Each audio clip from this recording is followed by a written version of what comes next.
Hola Canadá, bienvenidos al primer podcast que hago. Yo nunca en mi vida había hecho un podcast, este es el primero. Por favor, ténganme paciencia, podcast no es mi área de confort, pero voy a hacer lo mejor que pueda.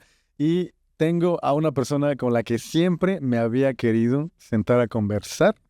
Les vamos a presentar a Kip Kipitini. A ver, vamos a poner la musiquita de fondo, producción, por favor, para que todos los que han seguido el género de Canadá en español puedan tener ese recuerdo. Vamos a desbloquearles un recuerdo. A ver, la musiquita.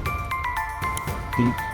Por fin, Kipi, por fin. Muchas gracias por invitarme a tu podcast. Y no, pues un gusto estar aquí con ustedes.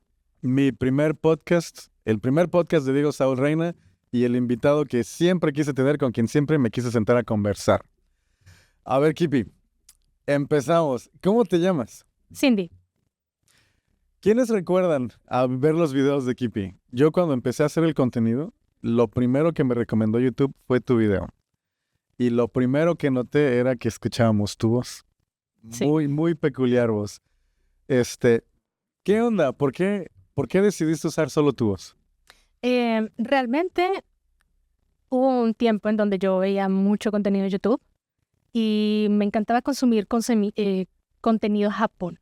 Todo lo que es Japón. Entonces, allí había un youtuber que se llamaba Leo y que tenía un canal llamado Japanistic. Y lo que él hacía es que no se mostraba, sino que solo mostraba Japón. Era el enfoque principal del canal. Y a mí su canal me encantaba. Entonces dije, oye, sería cool poder hacer lo mismo para las personas que estén interesadas en Canadá, no en Japón, hacer algo similar. Y así fue como empecé a grabar pues videos de poquito con mi celular. Yo salí realmente sin saber mucho de esto y empecé a grabar con el celular. Y pues obviamente pues ponía mi voz mientras iba caminando o narraba después. Dependía de si estaba bien la grabación o no. Y así fue como comencé a hacer los videos de ese estilo. Porque esa fue como que tu marca. O sea, cuando nosotros escuchábamos la palabra Kipi, ya era la voz. Y todos pensábamos, ¿quién estará detrás de la voz? Bueno, tú entonces no te inspiraste en ese chico de Japón, pero de los que hacían contenido de Canadá, ¿no tenías a nadie a quien ver? No sabía que eso existía.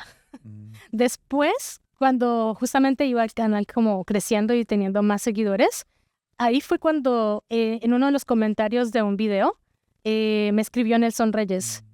Y ahí fue donde pues ya me enteré que también él había pues como había abierto un canal en donde hacía cosas de Canadá, solo que él sí se mostraba y él pues hablaba desde una perspectiva diferente y nos contaba Canadá pues desde un punto de vista distinto. Y ahí fue donde pues yo me enteré de que pues existían más personas que hacían también videos de Canadá. Sí, el buen Nelson. Yo recuerdo que él también me escribió, me dejó un comentario entre los primeros videos que hacía. Pero estabas tú y Nelson y ya. Fueron como que los pioneros. ¿Cómo has visto la evolución de los creadores de contenido en Canadá? De cuando tú eras y ahora. Ok, ahora te podría decir más que nada desde 2024 a mitad de año, o sea, hasta ahorita, porque lo que es 2020 a 2024 estuve totalmente ausente, entonces no consumí nada, no tengo idea de, pues, de qué era lo que había en ese entonces. Así que, sí, al principio éramos Nelson y yo, y pues después empezaron a juntarse más personas poco a poco, empezaron a abrir más canales, conocí pues la Second Life en ese entonces, era un canal que también empezó a hacer videos de Canadá. Después Juan, Andrea Polo, eran como los canales que yo conocía, aparte del de Nelson obviamente, y ya después pues ya te conocí a ti. Y después empezaron a abrir más canales, pero como que ya, bueno, recuerdo un chico de Vancouver y empezaron a abrir. George Says. George también, pero no, es otro chico. Lino Coria. No, Lino no, fíjate que Lino creo que también lo conocí como por la época de Nelson Reyes.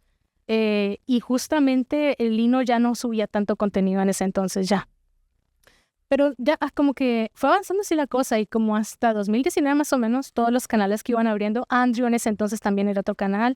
Andrew Stormborn. Ajá, Sí, sí. él también, sí. Entonces como que todos estos canales que fueron así adjuntándose, pues yo trataba como igual de estar pues sí como al día de saber si la gente pues estaba como a gusto aquí en Canadá, si les gustaba, si se hablaban pues o bien o mal, dependiendo de las cosas. Y yo trataba de como que apoyar a la gente un poquito moralmente, por así decirlo. Entonces nos hablamos en privado, nos agregábamos y pues empezábamos una amistad por ahí. Y pues tratábamos como de crear un contacto, de crear una red de apoyo también pues para los latinos que están aquí, porque muchas de las personas que empezaron a abrir canales en ese entonces eran personas que acababan de llegar a Canadá. Entonces como que se estaban adaptando y no era tan fácil para ellos la vida aquí. Y pues ese era en ese entonces YouTube. Después yo pues tomé una pausa gigante de casi 4 años en YouTube, pues ya cosas personales realmente. Tuve pues muchos problemas de salud, etcétera.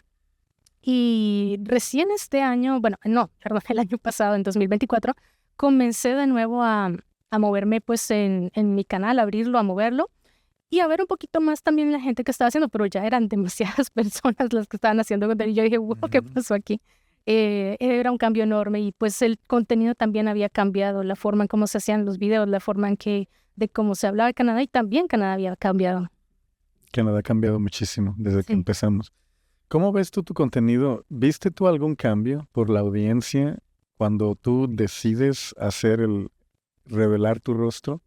¿Sentiste un cambio? Como que fue diferente tu carrera de forma anónima a de forma ya personal. Un cambio positivo, porque de repente sentí que se abrió la jaula y el pájaro salió a volar, básicamente. Como literalmente me sentí como un ave libre. Porque cuando estás detrás del anonimato no puedes hacer muchísimas cosas. Estás todo el tiempo ocultándote, estás todo el tiempo como paranoico, básicamente, de que no te encuentren y de que no sepan, no descubran tu identidad, que alguien la revele. Y pues tengo que agradecer a todas las personas que en su momento, aún sabiendo mi identidad, no me echaron al agua, básicamente. Juan entre ellos, Diego de la Second Life, ¿quién más? ¿Quién más sabía mi identidad? O sea, ellos sabían tu identidad, Sí, pero claro. nunca la revelaron.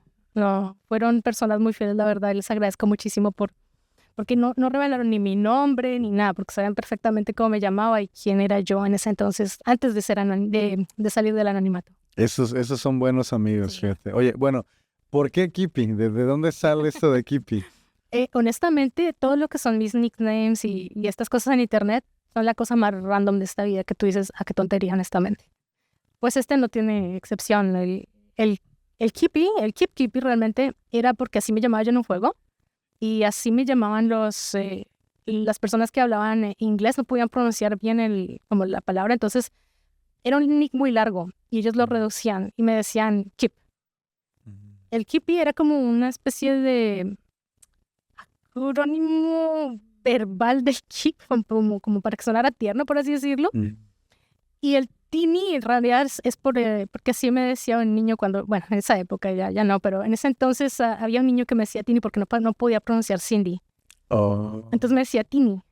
Y yo me parecía cute cuando lo decía Tini. Yo, bueno, yo soy Tini para él. Entonces tomé su apodo y lo usé en mi canal. Entonces no es Tiny ni nada, eso es Tini realmente. Bien, entonces en tu canal tú nos compartiste de que llegaste a Canadá a los 16 años, igual que yo. Hiciste el último grado de preparatoria igual que yo. Sí. ¿Cómo ves a Canadá del que cuando nosotros llegamos al Canadá en el que vivimos ahora?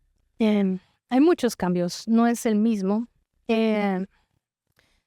Ni socialmente hablando, ni tampoco por el clima también ha cambiado. Yo siento que se ha vuelto más suave en los últimos, al menos Montreal sí, en los últimos 20 años. Cuando yo llegué eran inviernos durísimos y muchísima nieve y mucho frío. Ahorita siento que los inviernos, la verdad, se pasan más bien. Entonces, a pesar de que esta semana técnicamente hace frío, ese era el frío normal hace 15 años. O sea, realmente era el frío normal, como todo enero era la temperatura siempre.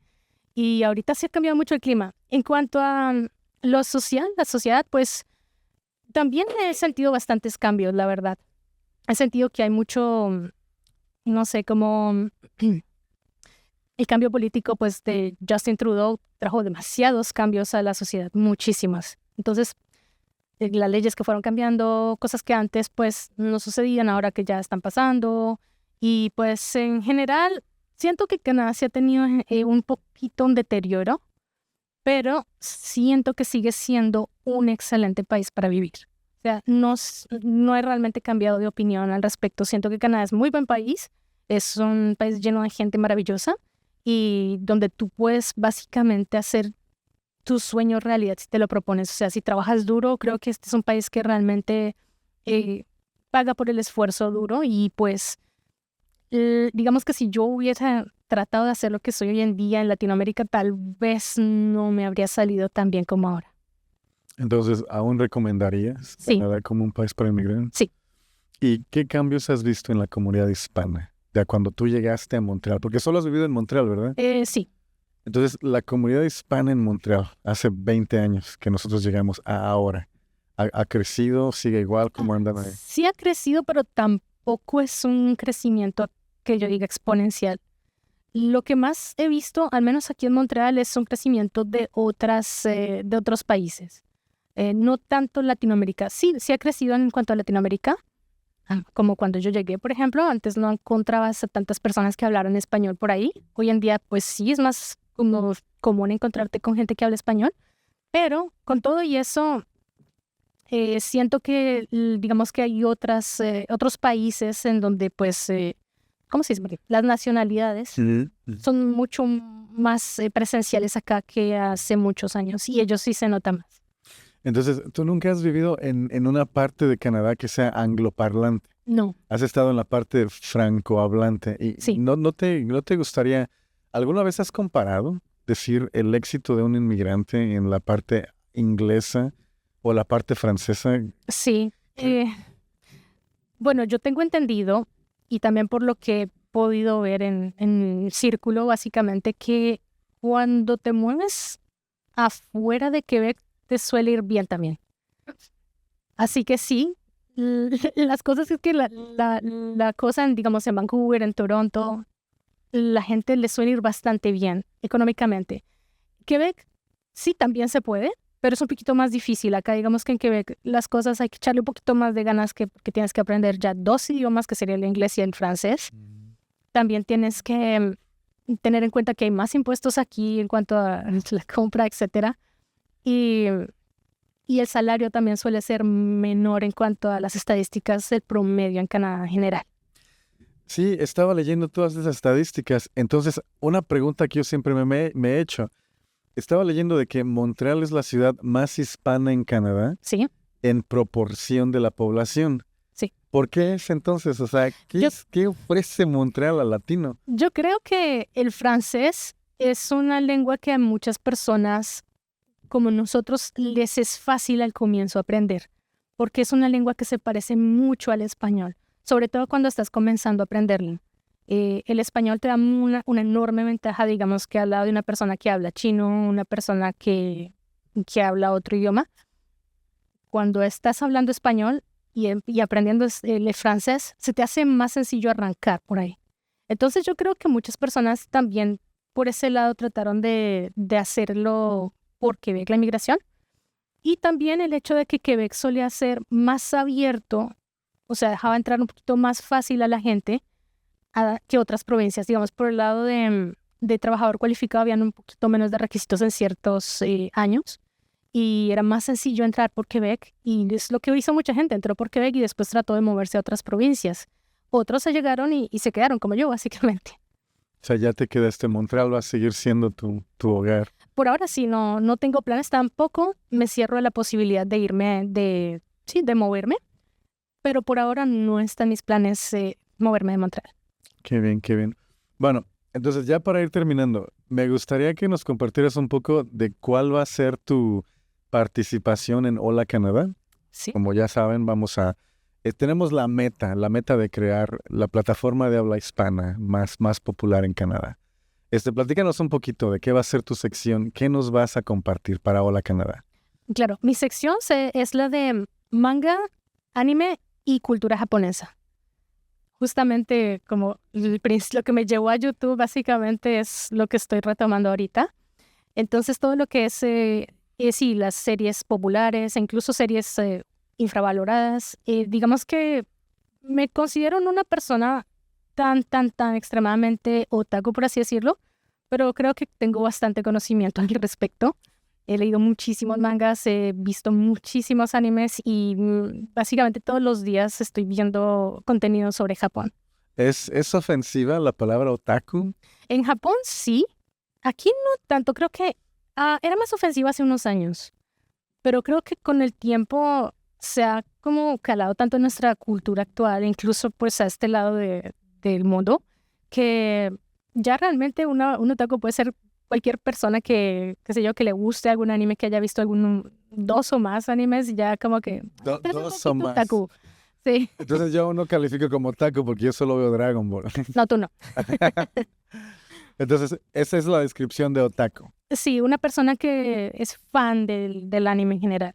Bien. Entonces tú eres fan del anime y Sí. fan de Japón. También. O sea, Entonces soy yo otaku totalmente. bien. ¿Ya has ido a Japón? No, pero están mis planes. Bien, entonces en NOLA Canadá tenemos también esa meta de asistir a los eventos. Entonces yo también siempre he querido ir a una convención de Dragon Ball en Japón. Ok. Entonces ya pronto a ver si podemos visitar. Y ya para terminar, la última pregunta. ¿En dónde ves el futuro de la población hispana en Canadá a unos 10, 20 años? No, yo sé que la población hispana somos unos guerreros, unos luchadores. Y yo sé que la gente que llegó acá y pues que seguirá llegando porque la inmigración continúa, van a ser personas que apoyen y que le aporten mucho al país. Yo realmente lo siento como algo positivo, no algo negativo. Todas las personas, todos aquí pues somos hispanos, todos empezamos por algo y la cosa es tomar las oportunidades que se nos abren y tratar de avanzar con ellos y ser pues nosotros una versión mejor de nosotros mismos y también contribuir al país en donde pues, estamos siendo acogidos. Bueno, pues ya lo escucharon, chicos, y ya saben, a todos los que les interesa el tema de manga, a todos los que se autoidentifiquen como otakus, en Hola Canadá, Kipi va a tener su sección, esa es para ti. Y ya, o sea, ya sé tu nombre, Cindy, pero yo digo que siempre te voy a decir Kipi. O sea, No eres el único, ¿sabes? Muchas, incluso Juan también me dice Kipi. sí, Y ya, de hace años me dice Kipi siempre. Hola, Kipi. ya así te conocimos, ya así se nos va a quedar, ya para siempre. Entonces, en los comentarios salúdenle, hola Kipi, porque ¿quién le diría a Cindy? Se va a quedar como Kipi. Así quedamos.